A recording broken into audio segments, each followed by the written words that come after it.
My clock just struck noon here, and so we are going to get started.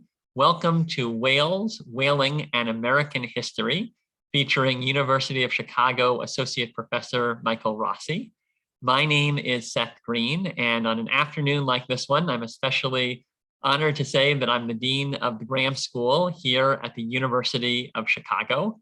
And we are now 131 years into our mission of trailblazing new and innovative paths in lifelong learning. And with the belief that constantly enriching the life of the mind is good for you and good for the society around you. We have 4 programmatic areas, and today you're going to glimpse into the open enrollment program. But just so you know what else is happening at our fabulous school, we have a Master of Liberal Arts that is among the most respected in the world, and that allows you to go across the disciplines of this university, including having eminent faculty like a Michael Rossi in your educational experience. You can join our basic program and go through 4 years of edification, where you will go through the core curriculum that really frames out our understanding of Western tradition. We often refer to it as our Great Books program. We have open enrollment, where you can come into any subject that we teach here at the university, and you can take the core of the class, you can have great discussion, and you can avoid the tests and grading. And so it's a way to enrich your mind for the purpose of truly better understanding the world. And then finally, we have annual programs, and those occur each year and allow us to lean into areas where Graham, over those 131 years, has built unique capabilities. So better understanding Chicago, understanding the future of museum publishing, and traveling abroad to places like Oxford are among those opportunities. I'll just mention one other opportunity, and the connection here is whales and whaling, that we have a scientific discovery program that's being offered for the first time. And coincidentally, it's actually in the location where Michael Rossi originally taught the class on whales and whaling that he'll be bringing to the Graham School this spring. And that is the Marine Biological Laboratory in Woods Hole, Massachusetts. And so it's a really unique program where you'll spend online time over 9 weeks learning from across all of the university's scientific disciplines about the major innovations happening in areas from genetic engineering to marine biology.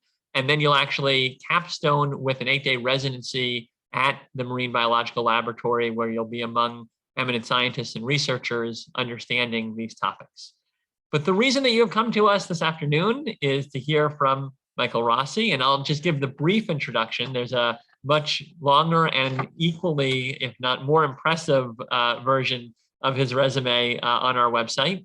He is Associate Professor of the History of Medicine, the Conceptual and Historical Studies of Science, and the College at the University of Chicago. And he is a historian of medicine and science, and he's written books as varied as on color and beauty, all the way into topics like the one that we're going to be exploring today. So he's one of those thinkers that is broad and big and helps us to better understand many disciplines at once. And so with that, I'm going to take down my screen and allow you to see Michael. And I'm going to ask the first few questions, but then the whole reason that we have this as a conversation is that we want to bring you into the conversation quickly. So begin thinking about your questions and chat them in. And when you do so, let me know if you'd like to ask them directly or if you'd like me to. We also enjoy going to you if you want to, and just bringing your voices directly into the conversation. So Michael, just to get us started, I'm curious if you can give the 2 to 3 minute snapshot of whales and whaling in American history, kind of the big picture, and then over the course of the conversation, we'll dive into individual pieces of that picture. Sure, I can. Can everyone hear me okay? Okay, good. Yeah, I'm getting the thumbs up. Excellent. Well, listen, Seth, thanks so much for inviting me here to talk. This is a thrill. So the course is designed to take us through the changing relationships of whales and humans in the US from sort of the founding of the Republic to the present day. And so we follow it's divided up. We follow 3 major phases of the American whaling fleet. So we follow the the rise of the whale fishery, right? So think Moby Dick, think Scrimshaw, think sort of huge pelagic or deep sea fleets sort of encircling the globe. Then phase two is the, sort of the collapse of the fishery sort of after 1860. And then we start to see whales more as objects of scientific curiosity than as resources to be exploited. And then finally, the third part of the course is about the sort of the rise of whale conservation, in which the US played a major part. And so this is where we start to see the idea of whales as minds in the water, or creatures like us, beings deserving of international protection. Maybe they think, maybe they have language, maybe they even have culture. But then, of course, we get questions like, well, what about other cultures, other beings with culture, like, say, indigenous communities who hunt whale not for exploitation, but heritage. And so we have this sort of mix of philosophical issues that follow whales from basically from the time of Moby Dick to the present day. It's fascinating. And one thing I love about your approach, and I mentioned this to you before, it almost gives you a Forrest Gump-like way into these big issues, in the sense that you're tracking a very specific thing, which is whaling, but what you're seeing as you look at it across time is American society and culture and the evolution of how we're thinking and the big ethical issues that we're grappling with. And so whales are huge, but they're also everywhere. So they hide in the most unusual places. Well, so I want to jump into your snapshot, and I want to start at the beginning and really think about, how does this industry rise, and how does that shape American society and culture? And I know many people here are just seeing some of the faces and names, are familiar with some of the literary references like Moby Dick, but there's a lot that it shapes, and that's just one of the many examples. And so maybe we can dive into the rise of whaling and what it meant to American society, and then we'll come to the other side. Sure. I guess, the brief way into it would be to say that, so first of all, of course, indigenous communities along the north, along both sides of the North American coasts, by all evidence, hunted whales to greater or lesser extents, although often not in as an industrial fashion as European settlers. But with European settlement and displacement of these communities, whaling, particularly in New England, became a major industry. So by the middle of the 1800s, we see whaling as a huge sector of the US economy. So I think it's something like the 5th largest sector of the economy. So think something like, I think durable goods manufacturing today would be something like sort of heavy industry in the US would be something comparable. So you can imagine it's a tremendous sort of industrial motor. New Bedford, which was a major whaling center, is at points is the wealthiest city, not only in the US, but in the world per capita, which is, per capita is important because it's small, but extremely concentrated wealth. And we see whales as this sort of major ubiquitous driver in people's everyday life. So whale products like whale oil is used for things like lighting and lubrication of industrial machines. It finds its way into other industries like locomotives, for instance. The bright headlamps of locomotives are lit with sperm whale oil initially. You also see whalebone used as kind of a protoplastic, right? So handles for umbrellas that people probably heard of, the whalebone corset, oftentimes buggy whips, things like this. So whales are sort of everywhere. And then in terms of the ways that whaling shapes communities, difficult to summarize because every place is different, but whaling communities tend, if not to, they are certainly not egalitarian, but they are often places of social experimentation. And you see this in Moby Dick, actually, but it's also recorded by other people at the time, right? So whalers, or the people who hunt whales, come from all around the world, all walks of life. They tend to be, you tend not to go to go to see a whaling if you have other options. So, right, so there's sort of many different classes all mixed up. You also see different whaling communities, like in Nantucket, for instance, which is a very concentrated whaling community. You see, well, so historians differ on this, but some historians offer that you see sort of, whereas much wealth is held by men, sort of in these sort of patriarchal arrangements, when all the men are gone to sea, you see these sort of matriarchal arrangements for the running of society emerging. Although again, I'll say historians differ as to whether that's whether or how much we can really say that that's a feature. So yeah, so lots to say about that. I'll stop there so we can move on. But I want to dig a little further there because I think it's really interesting to think about the impact this has on social structure. And so you name two potentially. You name a class structure in the sense of people are often they're kind of segregated into roles, but they're often coming from different places potentially from a class perspective, if I heard that correctly. Mm-hmm. And then there's a gender dynamic. It sounds like, and I believe this is the case, most of the people going out on the boats are men, but that leaves a lot of these towns like New Bedford or elsewhere with a lot of women actually then running society while so many of the men are at sea. Do you want to, just talk a little bit more about each of those and how you see it shaping or maybe challenging some existing structures or reinforcing them? And then I'm also curious if you could speak at all to race at this time. A lot of this, I believe, is in the North. Obviously, though, there's still deep division, and I'm just curious, how historians look at that aspect of this. And then we'll come into the next stage, but I just want to kind of play out those pieces as we kind of finish off the rise portion. Sure, I can talk about the second one first. So I want to emphasize that whaling and whale ships, these are not like egalitarian structures again, but the shipboard experience of people on whaling ships tended to be, you're all in this rather intense experience together, right? And it can tend to be more of a meritocracy insofar as people who are good at hunting whales get a cut of the profit, right? So you can rise through the ranks of whalers, more or less independent on your skin color. There are African American whaling captains, for instance, who are celebrated.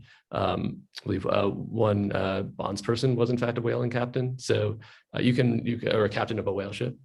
So these sort of social forms are certainly more flexible aboard ship. Although again, one wouldn't want to say that again, thinking about Moby Dick, which is a sort of a touchstone, right? Like Moby Dick has like Melville sculpts a picture of communities aboard whaling ships as sort of these homosocial, flexible, kind of egalitarian communities, and historically it doesn't seem like they were that, but there's certainly a lot more flexibility. And so your other question was just how. Well, let's maybe take gender as the other topic, and maybe if you could say a little bit more about that matriarchal, argument, even though it's contested. Well, just that, the bones of it is just that there are, again, it's contested, but there are historians who say that, again, because whaling was a male activity, right? With the exception of, so some whaling captains would bring wives on board ship with them, but I do not know, and as members of the audience might correct me, but I don't know of any, I can't think off the top of my head of any instances of female whalers, right? So it's a very male-dominated community. But this led to, but the argument is that when there's an influx or an outflux, I guess, of men who own property, right? The whaling captains would be wealthier members of communities. They would not be home to take care of financial matters, and so that would redound to women in society. Well, so this is profoundly influential. You're describing a world in which whaling is having a very immense influence, especially in some of these specific towns on the coast. And then it begins to fall. And so I'm curious if we can start with, how and why did attitudes toward whaling shift over time? And maybe we'll look at the how and why of the attitude shift, and then we'll take as the next question, the so what of that, as whaling, then goes away and changes in our relationship, what does that mean? But let's start with, why does it change, in the literature and history perspective? Well, again, as with many aspects of history, there are sort of two threads that people pursue. There's the overfishing argument, right? So first thing to know is that by about the 1860s, the whaling industry in America had collapsed, right? It totally fallen off. So from a growth industry to an industry in serious decline. and certainly by the 1920s, it's more or less gone. So rapid rise, rapid fall. One line of thinking is that whalers had simply overfished overfished the populations of whales that they were interested in, and so these would be whales like sperm whales, right whales, bowhead whales to some extent. And certainly it seems like right whales in particular, which are sort of big and slow moving and easy to hunt and slow to reproduce, were hunted nearly to extinction, it seems. However, the more powerful economic driver was the discovery of oil in Pennsylvania, which supplants whale oil in a lot of ways, right? You can do a lot of the same things with petroleum that you can with whale oil, and whether it's easier to get out of the ground whether it's easier to get oil out of the ground than hunt creatures at sea, certainly that it provides an alternative, and so the whaling industry collapses.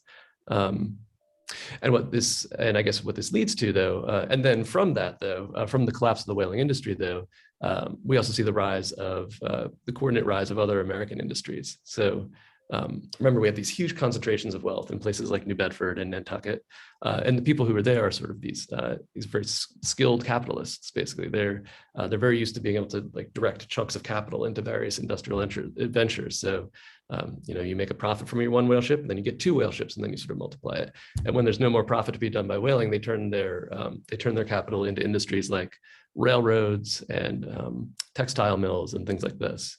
And so you see sort of with the collapse of the whaling industry, you see the rise of sort of other signature American industries, particularly in New England, but also sort of across the continent.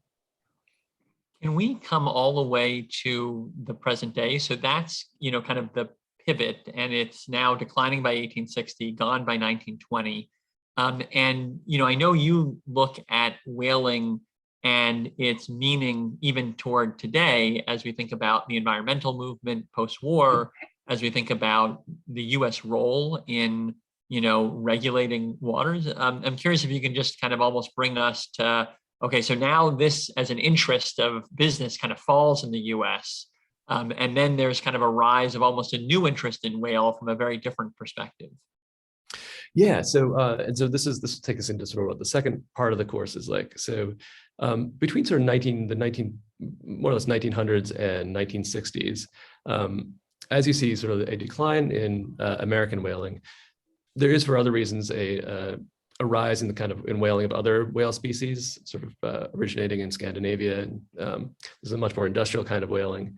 But Americans don't really take this up so much. I mean, there's a couple of shore stations in California and things like this, but American whalers are not so much interested in this new kind of whaling in which you're hunting big, fast whales like blue whales, and it's not about whale oil so much. It's about finding other uses for whales, basically. And so from the period of 1900 to 1960, you see this, you see both a scientific interest, like Americans start to think of whales more as scientific curiosities. So I guess without an interest in hunting them, they start to say, so what else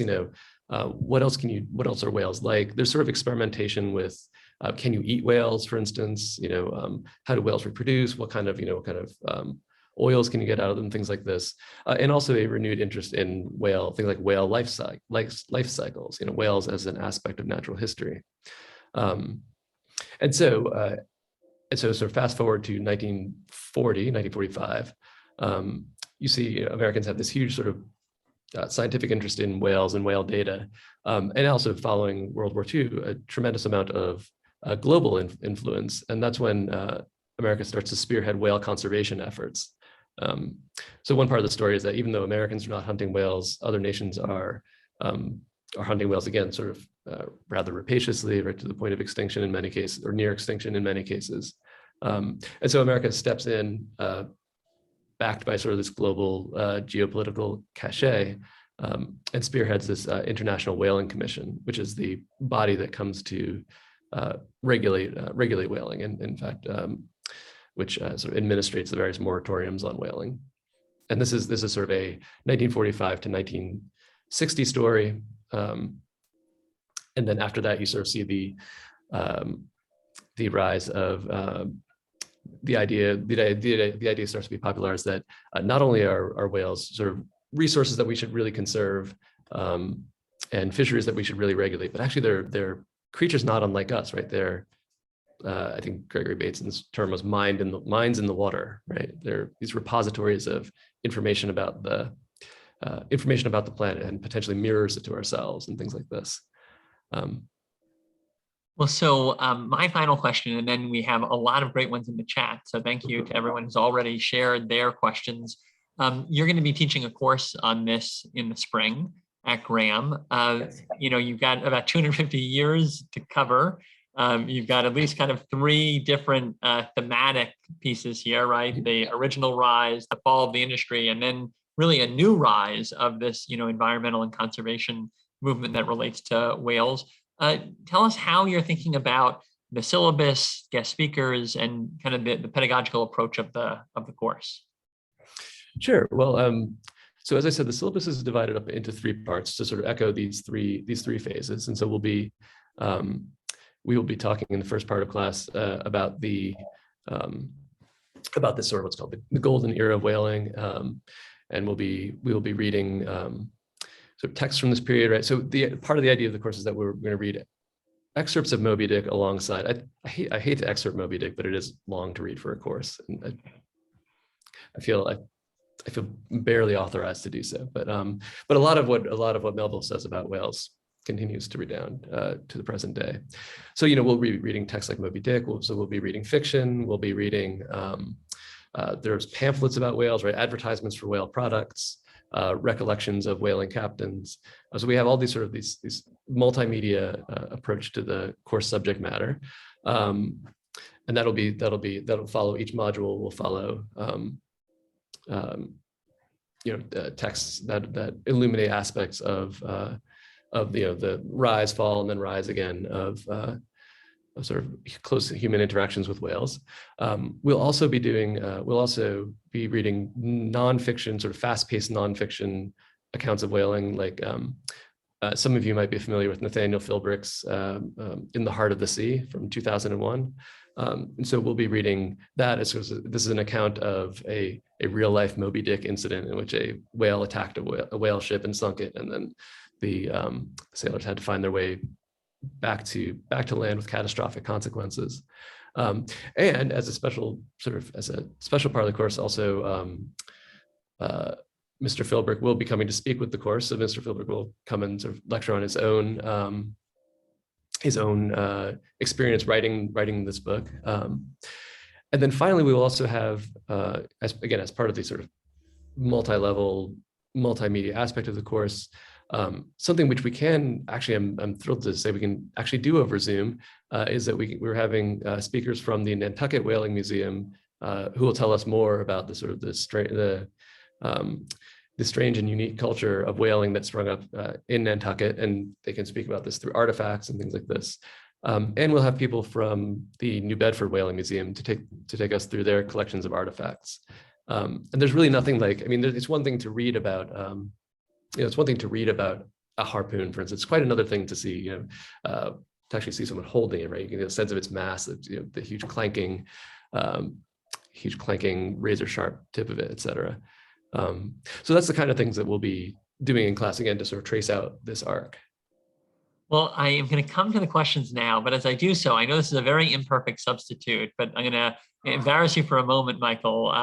You also have some paper mache experience with your kids, and not only are a historian that looks at whaling, but also apparently an artist that actually builds paper mache whales. You want to show? Okay, let me see if I can do this on camera. So yeah, hanging above my head, I don't know if you can see it, but we actually have sort of made let me see if I can do this. Yeah, there's a paper mache model of this would be a juvenile gray whale that is hanging above my desk and is looming over my head even as we speak. Well, so I will now move us to questions, but I just wanted to, acknowledge the whale in the room, so to speak. Do you know what kind of ships Frederick Douglass would have been working on is the first question. Whaling, other kinds of merchant ships. And, I realize that's not necessarily your direct expertise, but I don't know if you're familiar. I think Clinton and Karen are referencing that Frederick Douglass had some experience on ships, and they were curious if those might have been whaling ships. I've never heard of him. I assumed that I'd always assumed they were merchant ships because they were not designated otherwise, but I don't know. That seems like that is a good question to Google, honestly. So Paula Risk asks, have you run across any incidents of interplay between whaling and the slave trade? Any ships / captains that also got involved in the slave trade? And so, were there relationships? And maybe also I'll just add to this question, and I just know this being married to a historian, that often there are some interconnections here from a financial standpoint, even when they're not directly in the operational standpoint. Yeah, that's what that was going to be. That was going to be my that would be the most sort of comprehensive answer would be that, like, yeah. So again, whalers or whaling people who own whale ships are capitalists, right? And so they're interested in other investments. And so yeah, so that is the sort of deep investments link the two trades. I've never run across instances of like whaling ships or captains that were directly involved with the slave trade, like like people who would go back and forth. That doesn't mean it didn't happen. It just means that I've never seen it. So again, yeah, it wouldn't necessarily surprise me, although whaling is fairly specialized. Michael Graff asks, do you know the mortality rate amongst whalers? I think it does feel like a more dangerous activity than, for example, being a university professor. You would be surprised. No, I do not. I don't know. I mean, I could say that it was incredibly dangerous, and even among sort of like going to sea occupations was like sort of the riskiest of them, right? So it's the one that you don't want to do if you can avoid it, unless you want like experience or something like that. And also, I mean, I guess, or also if you grew up in a whaling community and you're used to it, but yeah, it's incredibly dangerous side of sailing. I don't know actually what the mortality, like sort of the yearly mortality rate would be, or anything like that. Christine McCoskey asks, can you give us a sense of the duration of the whaling season, say in the Northeast during any given year? Yeah, so for pelagic whaling, you basically, so you would set off from somewhere like New Bedford, and you'd be gone from anywhere from 2 to 5 years. So you're cruising, especially in sort of the height of the fishery. So you cruise sort of around like Stellwagen Banks or something like that, and then you cruise all the way down South America, around the tip of South America, up into the Pacific, where you'd hunt sperm whales, and basically it lasted until you filled up your hold with as much whaling oil as you could possibly carry, and then you'd sort of make your way back, and you stop at ports of call on the way, right? And so obviously when there's no way to load up, I mean, whaling ships are not huge, right? If they're they're not huge, and they're designed to carry whale oil rather than supplies. So you'd be sort of stopping along the way to pick up supplies. You might stop like at different ports, or you might stop at the Galapagos Islands and pop some tortoises on your whale ship because they last a long time at sea, and then you continue on your way.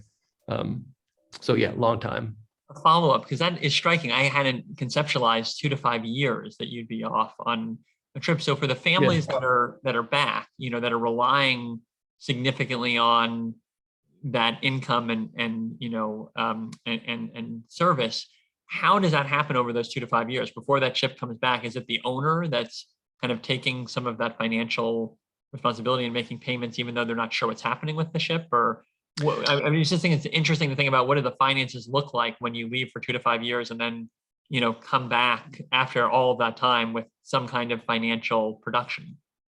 Yeah, depending on where you are in the ladder of the whale ship, I mean, it can be very precarious, right? And so the way that the typical voyage works is that it's done on is that you get what's called a lay of the whaling haul, right? So you just get some sort of a percentage. And so to the everyday, I mean, there's a lot of credit involved, as there is during this time in general, right? It's not it's not like the sort of fluid cash economy that we have now, because it's a very information poor environment, right? So and if you have a larger lay, then you can be expected to get more profit, and you're a little bit more secure. I mean, if you're at the bottom of the barrel, yeah, it's very precarious. Lenny Silverstein asks, and how many whales on average did each ship harvest, which I think you were getting into, depending on their capacity? Yeah, exactly. It's hard to say. It's hard to give an average. I mean, it depends on the size of the ship and the size of the whale, basically. Right. So if you're, let's see. Yeah, I mean, basically, a large sperm whale will fill up a ship faster than. I'm trying to think. I'm trying to extrapolate and sort of in my head trying to extrapolate from different whaling voyages that I know, but it's really hard to say. I mean, quite a few, like in the 20s from whaling logs that I've seen, you can see basically and actually this is something we can look at in the course. From whaling logs, the whale captains would keep a log of every time they saw a whale and every time they killed a whale. And usually there would be like a stamp or something. So there'd be a stamp in the shape of a sperm whale for a sperm whale, a stamp in the shape of a right whale. And they would sort of stamp in the log. And so for really profitable whaling voyages, you can just see stamp, stamp, stamp, stamp. But again, it varies according to ship, according to crew, according to what, mishaps can happen that will send you home. And that's a real tragedy. You don't want to go home with a hold that's anything but full of whales.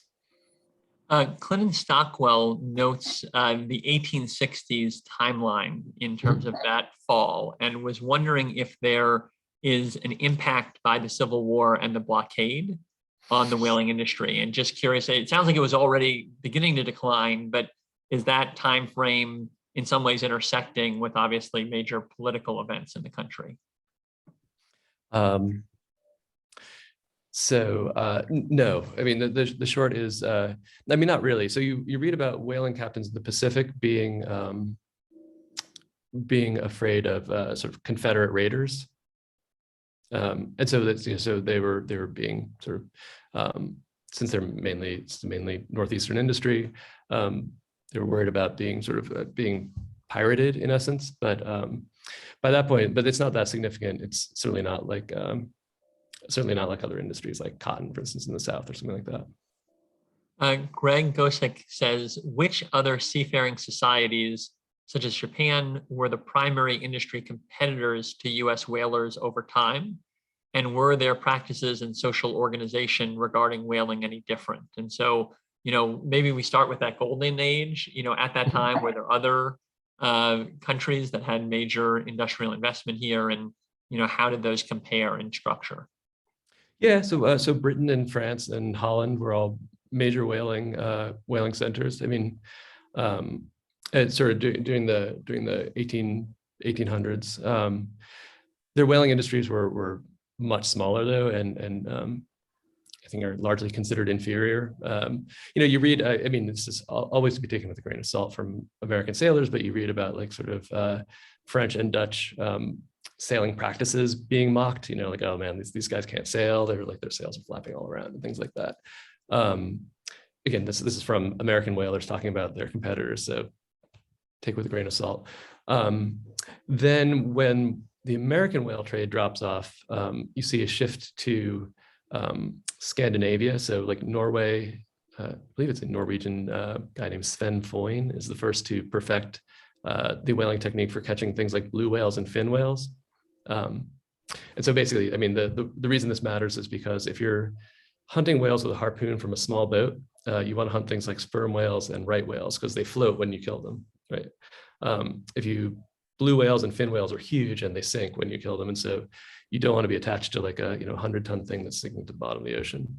And so when the American whale fishery collapses, Scandinavian countries sort of move in to take the place, and they sort of pioneer these techniques that we know today, such as harpoons that are launched from guns rather than by hand. Exploding harpoons, they invent a technique for inflating whales with air after they're dead so they float. And so those are not competitors. And so that is a very different organizational practice. You're hunting from seashores then, you're hunting on steamships that come in and out of shore, sort of dragging whales behind you. There's much more of a corporate structure. So there's American whaling is basically a mom and pop kind of business fundamentally, whereas you start to get whaling corporations in the 1900s through 1960s. And then by the 1960s, we see the return of pelagic whaling, and this is the stuff that you see in sort of Greenpeace Save the Whales video, right? These enormous factory ships that contain everything you need to hunt and process whales into bone meal and margarine and things like that. So reading the chat, we have an incredibly interesting audience here that knows a lot of this from different types of firsthand discovery. We have one of the lead interpreters of the Charles W. Morgan at Mystic Seaport. We also have Eric Benjaminson, who is a science officer, was a science officer in the State Department's Foreign Service for 30 plus years.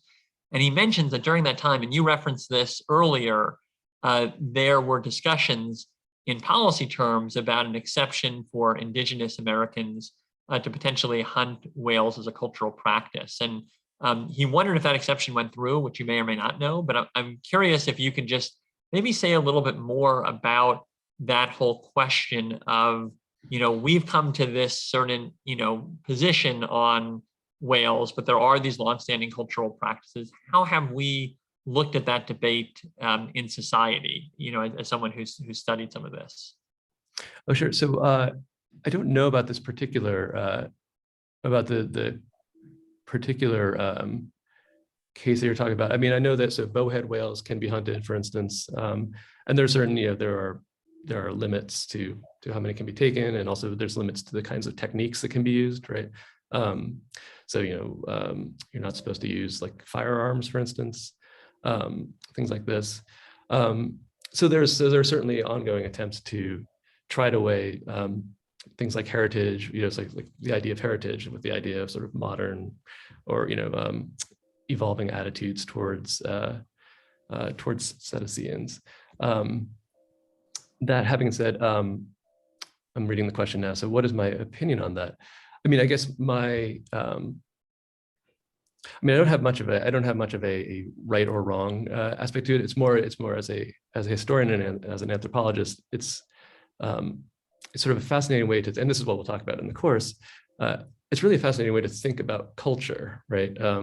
Because of course, one of the ways that we'll approach whaling science and whaling society is through this lens of culture, right? Where it's all sort of a product of culture. So it's very interesting to see one kind of activity pursued by a certain notional group of humans being designated as cultural, while another is scientific, right? And I think this is what creates a lot of the tension that we see, in how we evaluate our own activities and those of others.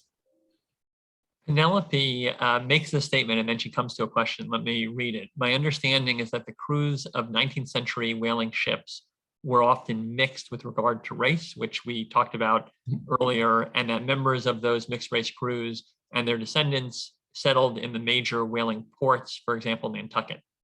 She then goes on to ask, could you speak to the effect of that on racism in those communities, maybe even into more modern times? And so I think it's a question of, the ships end up having some meritocracy, and you acknowledge, there's still systemic issues, but it may be more flexible than society as a whole.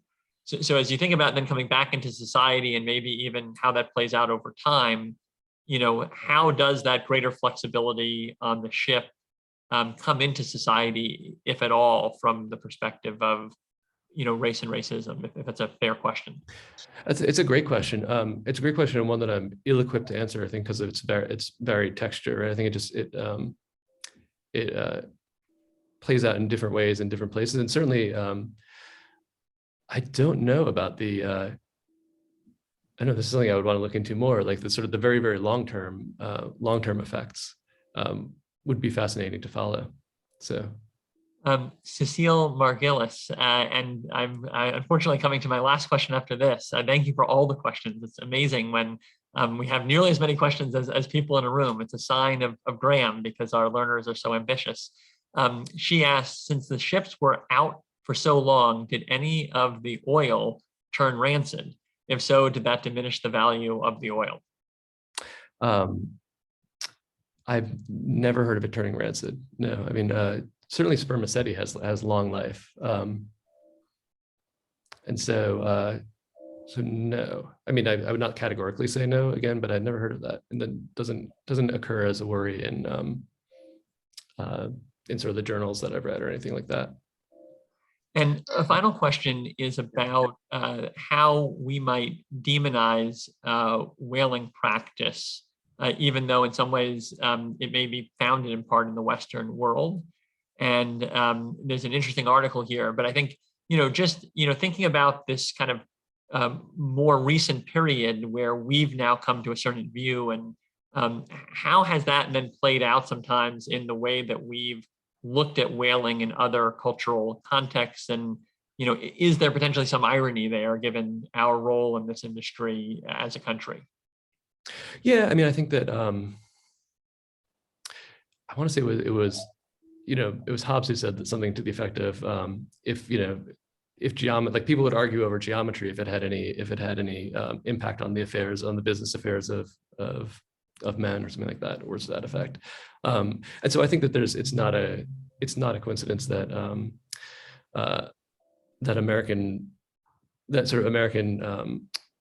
the use of American sort of political force to protect whales occurred at a time when there was no real American fishery, right? And there was in fact a great deal of American interest in protecting other fisheries' rights. So I think if that's the and also this gets to the question of cultural heritage, right? I mean, just because something's not practiced doesn't mean it's not heritage, right? It doesn't mean like history and culture are not independent entities.